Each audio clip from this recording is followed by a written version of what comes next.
morning, sir. Good morning. Morning sir. Morning. तो आज हमारा जो डिस्कशन है, हेलो, वो है आपका रिलेट करना है Newton's third law of motion को ग्रेविटेशन से, ठीक है, ग्रेविटेशनल फोर्स से। तो कल ये हम लोग पूछे थे, कल हम पूछे थे आप लोगों से कि ये Newton's third law and gravitation, ये दोनों क्या सेम है? तो जवाब आया यस सर, और है भी भाई। वो तो हम केस ऐसा दिए थे जिसमें कि वो, हाँ, गुड मॉर्निंग ऋषभ, ठीक है। तो यहाँ क्या हो गया, अगर आप अच्छी तरह से चेक करें इस बात को, तो this normal force exerted on body, okay, on body due to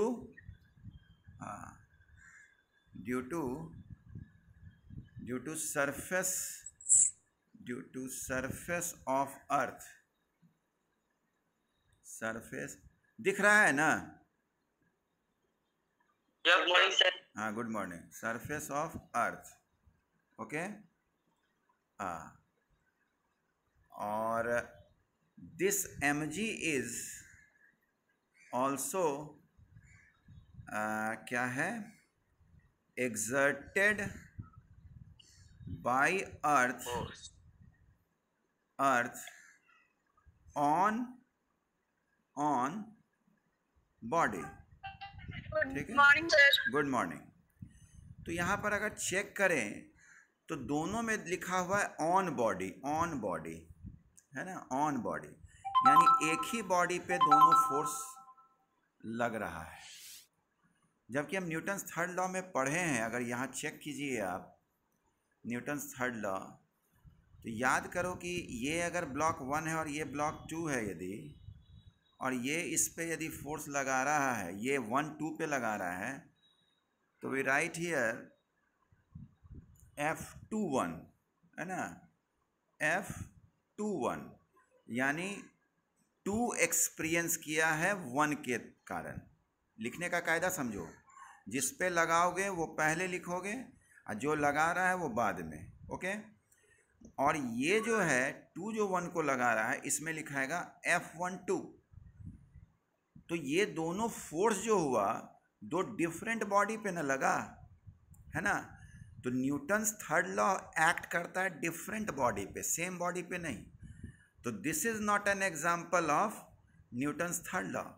लेकिन वही अगर हम बात करें इस तरह से कि ये ब्लॉक है, अगर पृथ्वी इसको खींच रही है, यानी हम यहाँ पर लिख रहे हैं ग्रेविटेशनल फोर्स बाय अर्थ, ठीक है, तो ये ब्लॉक भी पृथ्वी को खींच रहा होगा, ग्रेविटेशनल फोर्स बाय बॉडी। तो this is Newton's third law, okay. ये आपका न्यूटन्स थर्ड लॉ हुआ। गौर कीजिएगा, बहुत अच्छा टॉपिक है आज, दोनों टॉपिक बहुत अच्छा है। तो this is Newton's third law because both forces are of same nature, दोनों सेम नेचर का ही है, ओके। दोनों सेम नेचर का फोर्स है। ये भी ग्रेविटेशनल फोर्स हुआ और ये भी ग्रेविटेशनल फोर्स हुआ, क्योंकि न्यूटन्स थर्ड लॉ में याद रखिएगा, ये भी एक इम्पॉर्टेंट बात है कि द फोर्सेज, सुनते जाओ मेरी बात को, the forces should of same nature, है ना, डिफरेंट बॉडी पे एक्ट करे। और क्या है दूसरा इंपॉर्टेंट बात, बोलो, दूसरा इंपॉर्टेंट बात क्या बोले? बोलते नहीं हो जी। Of same nature, force of same nature बोलना ना चाहिए। हाँ, यहाँ पर ये ग्रेविटेशनल फोर्स है तो ये भी ग्रेविटेशनल फोर्स है, ठीक है प्रज्ञा। लेकिन यहाँ mg is gravitational force but normal is not gravitational force, ये इलेक्ट्रोमैग्नेटिक फोर्स माना जाता है, ठीक है। तो ये चीज़ ख्याल रखना है। अब बात उठती है कि जब ये दोनों सेम नेचर का है, समीर अभी एंटर किए हो ना समीर? ठीक है, ध्यान दे रहे हैं बात को? यस या नो मैसेज सेंड करो। यदि मास ज़्यादा हुआ तो एक्सेलरेशन क्या होगा? कम, है ना। यदि मास ज़्यादा हुआ तो एक्सेलरेशन क्या हुआ? कम। हाँ ठीक, तो अर्थ का मास ज़्यादा है, हाँ, तो एक्सेलरेशन उसका क्या होगा? कम होगा ना। अर्थ का मास ज़्यादा है तो एक्सेलरेशन उसका क्या होगा? कम, ठीक। तो फोर्स तो हमारा दोनों सेम ही है, फोर्स तो सेम ही है, यहाँ पर पहले ही बात हो चुका है। F G B is equal to F G, यानी अर्थ जो फोर्स लगा रही है बॉडी पे और बॉडी जो फोर्स लगा रहा है अर्थ पे, बोथ आर सेम। लेकिन बात उठता है कि जिसका मास ज़्यादा होगा वो एक्सेलरेट क्या होगा? कम करेगा, है ना।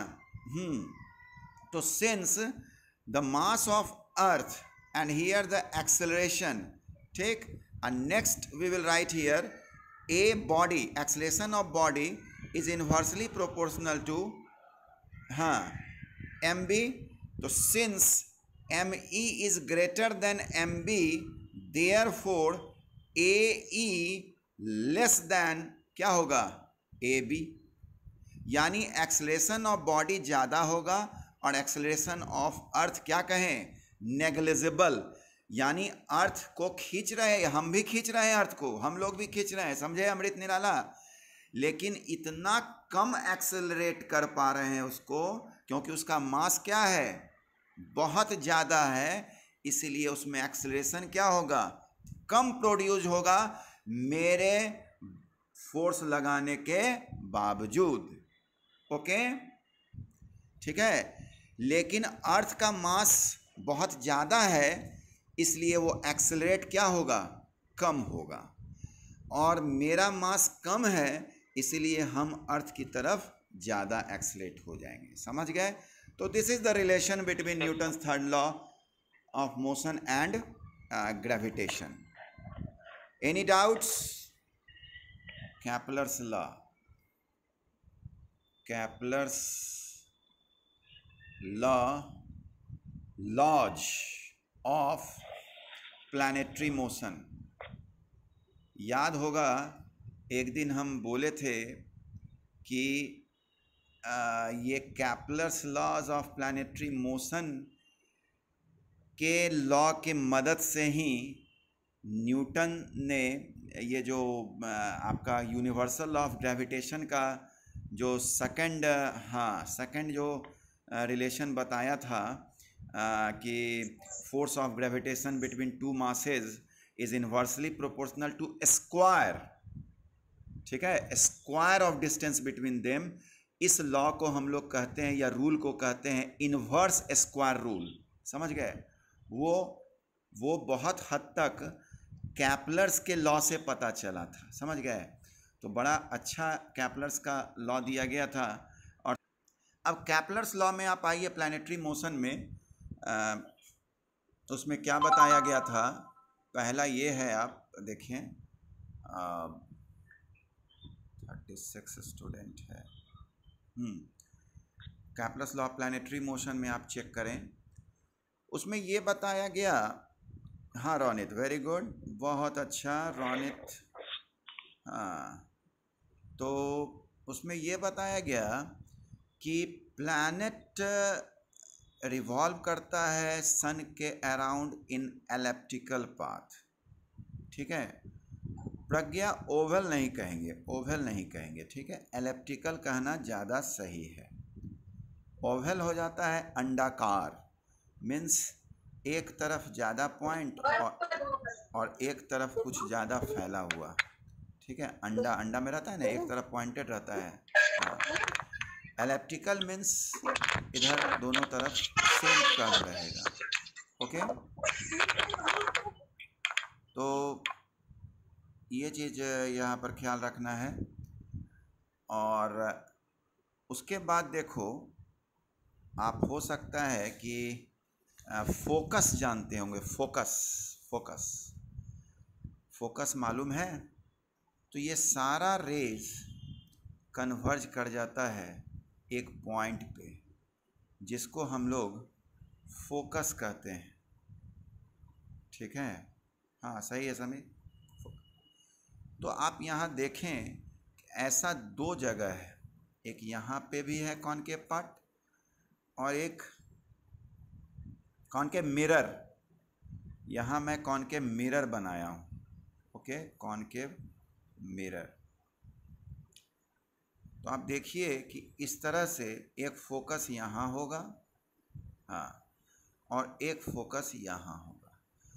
तो जैसे रेडियस का प्लुरल हम लोग रेडियाई बोलते हैं, तो फोकस का हम लोग प्लुरल, प्रोनाउंसिएशन की बात है, कुछ लोग फोकी बोलते हैं, कुछ लोग फोकाई बोलते हैं। फोकी बोलते हैं। तो फोकी हो गया। तो सन जो है, सन यानी सूर्य, वो सेंटर पे नहीं रहता है, वो इन दोनों में किसी एक पर रहता है। ठीक है, किसी एक पे रहता है सन। ठीक है, ये सन हुआ। And this is the planet. तो पहला कैप्लर्स का लॉ यही कहना था कि planet revolving around the sun in an elliptical path, ठीक है, या elliptical orbit with the sun situated at any one of the foci। किस पे रहने का मतलब हम बोले कि किसी एक पे रहता है, तो ये नहीं कि नाच नहीं रहा है कि आज यहाँ और यहाँ, ये हम किस पे मतलब कहने का हुआ कि या तो इस पे या इस पे, तो हम मान के चले कि इस पे है वो। ठीक है, ये नहीं कि कल इधर बदल लेगा, कल इधर बदल लेगा। हाँ, बहुत अच्छा से सुन रहे हो समीर, वेरी गुड। क्योंकि कुछ बच्चा से अगर हम पूछेंगे कि ये क्या है, तो उसको पता ही नहीं चलेगा कि ये सर सन बताए हैं।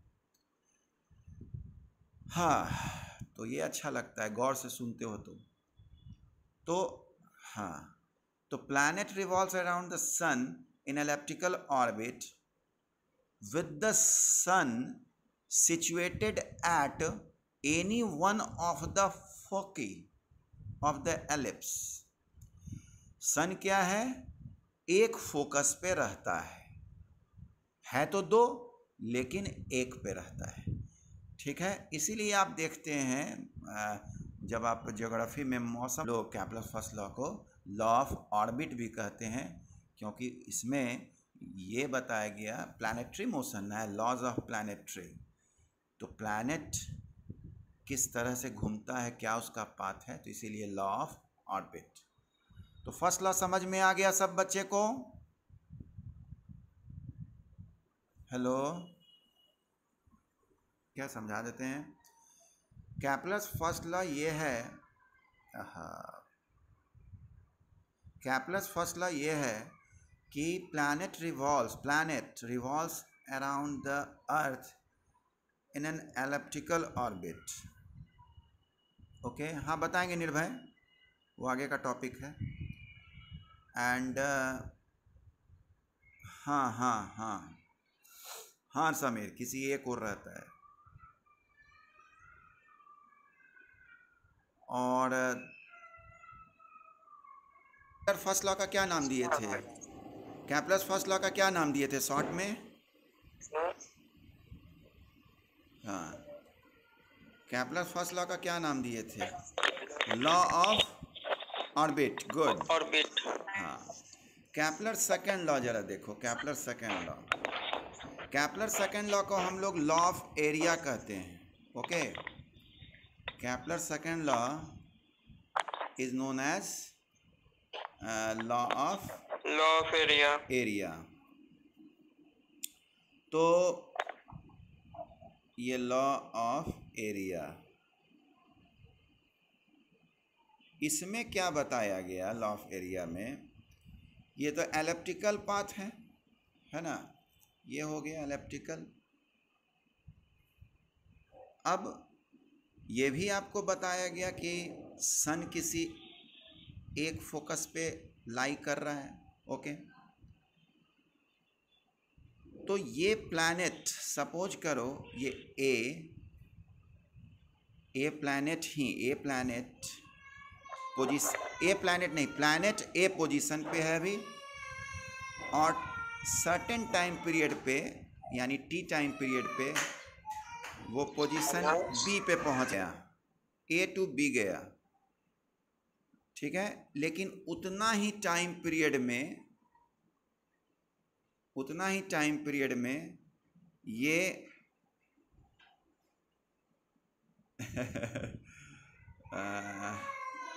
हाँ, very good Pragya. C to D जो गया वो देखते हो बहुत क्या हो गया, एक रुको जरा सा, वो फिगर गड़बड़ बन गया था भाई। हाँ, और टाइम पीरियड वही टी है, आप गौर करें कि यहाँ पर तुम देख रहे हो कि थोड़ा ज़्यादा दूरी तय कर लिया है ना, यहाँ क्या है, दूरी कम तय किया है। ये सिर्फ ऑब्जर्वेशन था, कैपलर ने ये कुछ नहीं बताया बहुत मोशन के बारे में कि क्या है किस तरह, वो सब कुछ नहीं बताया।